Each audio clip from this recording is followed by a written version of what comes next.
All right, it says, what is the effective pH range of buffers formed with the following acids? Hint for B, notice you are given the pKb, not the pKa. So basically, the effective buffer range is plus or minus 1 pH unit. A minus 1 pH unit, if we look at the Henderson-Hasselbalch equation, pH equals pKa plus log concentration of base divided by concentration of acid. A minus 1 pH unit means that you have 10 times more acid than you do base.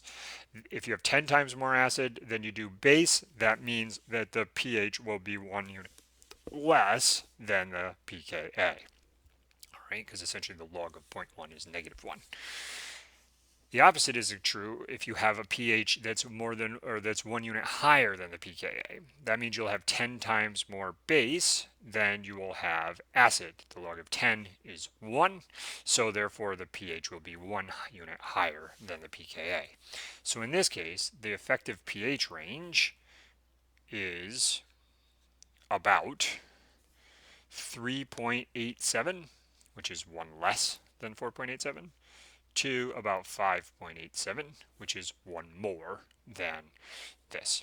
If you start to have more than 10 times more base than acid, it means that you won't have to add very much base to ruin the buffer, because you'll have such a low concentration of the acid in solution that the buffer is not going to be effective. And if you need a buffer in a different range, you're probably better off using a different strong acid or weak base, or excuse me, weak acid or weak base.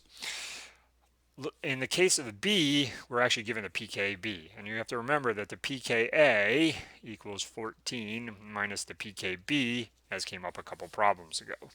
So in this case, we have 14 minus 3.23, which is equal to 10.77.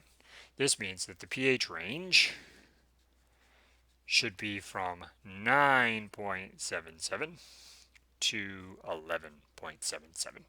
So the effective pH range is plus or minus 1 pH unit from the pKa.